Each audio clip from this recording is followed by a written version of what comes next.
Hello friends, good afternoon అందరికీ.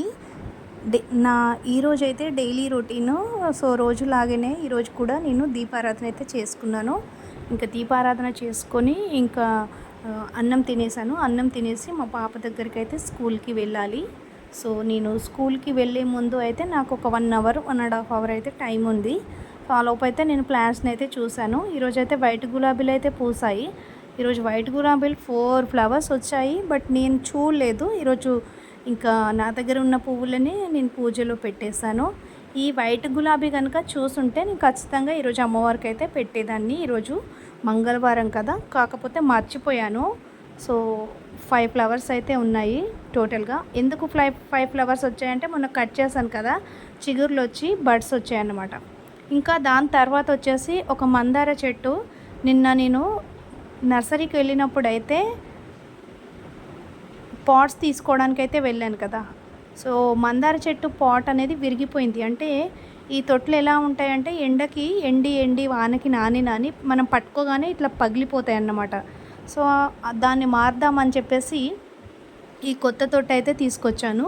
50 రూపీస్కి ఒకటి ఇచ్చారు విత్ ప్లేట్తో సహా. మీరు కూడా తీసుకుంటే అలాగే తీసుకోండి. ఇంకా మందార చెట్టుకు రూట్స్ అన్నీ కూడా బాగా వచ్చేసాయి, అందుకే రీపాటింగ్ కూడా చేద్దాం అనిపించింది. సో ఇంకా మట్టి మొత్తం ముద్దలాగా గడ్డలాగా అయిపోయింది. దాన్ని విడివిడిగా చేసి మట్టిని మొత్తం పొడిగా సాయిల్ అనేది గుల్లగా ఉండేటట్టు చూసుకొని మట్టిని మొత్తం తీసేసి రాళ్ళు లేకుండా చెత్త లేకుండా తీసేసి అయితే మందార మొక్కనైతే పెట్టేసుకున్నాను.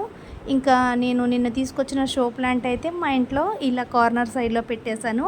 ఒక కొత్త గెస్ట్ అయితే మా ఇంటికి వచ్చేసిందనమాట. చాలా హ్యాపీగా అనిపించింది.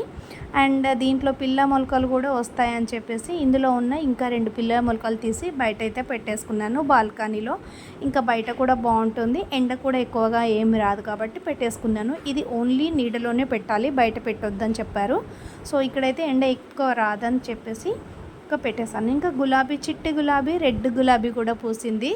సో ఎంత చక్కగా అందంగా ఉందో కదా. కాసేపు గులాబీ పువ్వునైతే చూశాను, చాలా రెడ్గా రౌండ్గా ఎంత క్యూట్గా అనిపించింది. ఇంకా స్కూల్కి వెళ్ళే దారిలోనైతే ఇంకా ఈ పువ్వులు అయితే కనిపించాయి. మన సబ్స్క్రైబరు ఎవరో తెలీదు, ఒకరైతే ఈ పువ్వుల పేరు కూడా చెప్పేశారు, తెలిసిపోయింది, నిత్యమల్లెలంట.